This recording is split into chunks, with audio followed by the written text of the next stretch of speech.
What is going on, guys? Welcome back. Commentary for you. Want to thank my sponsor, Steel Supplements. Link and discount code down in the description. And there's only a few days left. I'm a Weeble Pervert Influencer. Link down in the description. All you have to do, use that link to open an account. They're going to give you a stock value between $300 and $300. But if you can deposit a measly $5, they'll give you another stock value between $8,000 and $2,000. Over 200 people have already signed up. And yes, for those of you that ask every time I mention this, you can sell the free shares, transfer all the money right back to your account. It literally is free money. All you have to do is open the account and then deposit the money.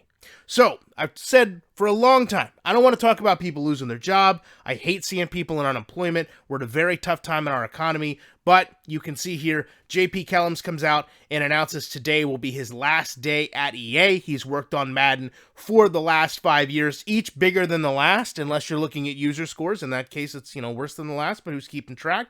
At the bottom, this is interesting. It really is, that he talks about what he's proud of. Superstar KO, the Yard, and Ultimate Team. So, to me, those are things from the outside that all kind of work against simulation football, right? I'm not against them being in the game. I'm sure they added some type of value. I don't know what it was. I wasn't in SpongeBob Field throwing bombs with DJ Khaled to Snoop Dogg, right? Just not what I was doing. I know someone was. I don't know who they were. However, when you look at the shift that's happening right now, and this is interesting because Deuce Douglas, for years, people told me, go do an interview with him. Go bring him on the channel. This is a guy that's going to fit in perfectly at EA because this is someone that never even had the courtesy to respond to me. NFL players, NFL coaches, all the people I've reached out to, 99% of them respected our community enough to respond, not Deuce Douglas. However, he says, hey, I've kept it under wraps. I was on the Madden podcast yesterday. Been with the team since October. So my take on this is going to be what it's been for 10 years, guys. Bringing in all these people from our community is absolutely fantastic, right? I love the fact that Moonlight Swami's there, Mole's there, you name it. Bring in NFL players. Fantastic. Clint Oldenburg's there. Love to see it. But you have to go beyond that step. You can hire me. A lot of people think I'd be the savior. Never going to happen. Because it's not just hiring these people.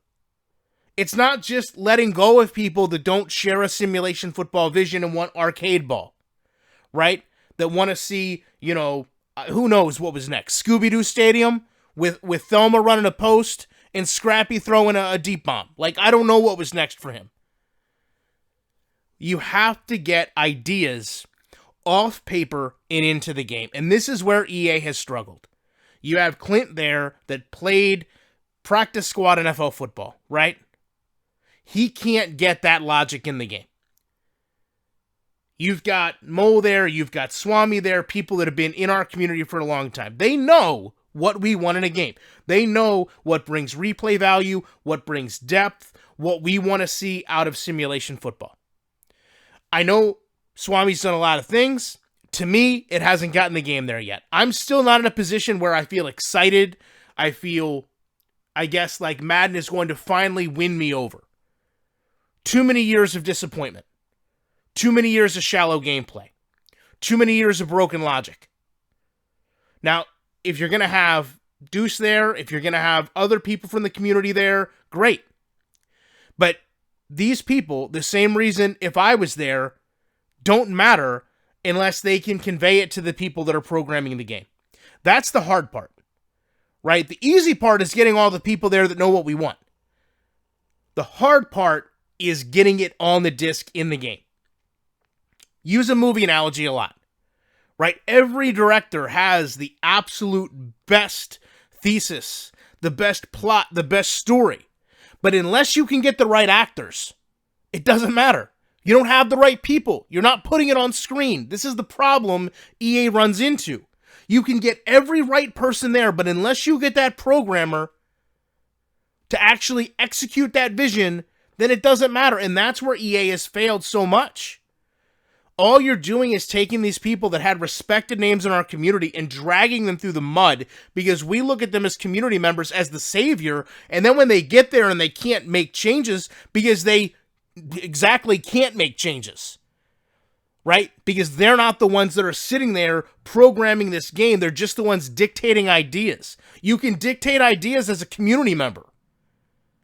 When you're employed there, we expect you to actually make those changes, and they've proven that they can't. So to me, it is a step in the right direction to get the arcade football people out and at least people that share the simulation football vision in. But to me, I think what we need from EA, and I've said this for years, we need a commitment, we need a roadmap, and you know what? We need it on paper. Rex Dixon used to give it to us on paper. He used to give us those 3-year, 5-year plans. And I remember absolutely roasting him for every time he failed to meet those commitments. And I'm still friends with Rex to this day. That's the thing. If you can't execute ideas and you can't give us a time frame of when, then why bother telling it to us? This is just like scouting. They promised scouting for 2 years and then they told us 2023. What is that? Why couldn't you have just told us that before? We're already uninspired about your game for next year. You're not going to make us dislike the game anymore. It's already a 0.2 user score. Like, it can't get much worse. Just be honest with us. But you know what? Give us that roadmap of how you're going to make these changes, when you're going to make these changes, and what we can expect as gamers. Don't just bring these people in and say, oh, your saviors are here now. All these people from the community that know exactly what you want from the game, they're here. And they're going to make this game better. Because we haven't seen it happen. And we have no reason to think that we'll see it happen. What we need to see is commitments, timelines, and promises. And then ultimately, execution. Those are the 4 things that we have to have. Right? All these podcasts, all these blogs, all these posts, all these tweets, they're all good. But at the end of the day, Clint Oldenburg's been there for over 8 years. And he still can't get blocking right as someone that was an NFL practice lineman. So what makes me think that a person just out of our community that had no NFL experience in the front office is somehow going to be able to manifest all these changes from a franchise mode? There's nothing that makes me feel like that will happen. There's nothing that makes me believe that that is even achievable. I said a couple weeks ago, bring in Pat Kerwin. Bring in people that have left NFL front offices. Get their expertise on draft boards, trade logics, draft pick values in trades. In Pat Kerwin's book, there's a whole numerical approach to trade values and players. Get someone that can program that in the game, and 80% of your problem with trading draft picks ceases. That book EA has had since Madden 25. I know because I was there when Pat Kerwin was there and gave them the book. You literally have a complete page of a mathematical equation of how to relate trade values to players. And yet we still have people every single year that will go on Twitter and make a joke about Madden trade values. That's why I have a hard time looking at Deuce Douglas. I have a hard time looking at any community member and saying, yeah, this guy's going to go make all these changes. EA can't make the change. You need the programmer to do that. Show me the programmers you're hiring. World-class programmers. Elite top-level payment for programmers. Bring those people on. Get the people that put SpongeBob in the game and get them to put restricted free agents in the game. Get the people that put DJ Khaled in the game and get them to put in players with veteran presences that come back as coaches in the game. Then we'll talk. Then we'll be excited. Then we'll be ready to give that game more than a 0.2 user score. Maybe we'll double it to a 0.4. You'll almost be at a half a point. How exciting would that be? Nobody rallies the wagons like the team at EA when it's time to get that half-point user score. Love to know your guys' thoughts on this. Does seeing these guys from the community change everything for you? And I'm just the most negative person in this community. I guess we'll all have to find out together when Madden 22 finally releases in the week with more commentary.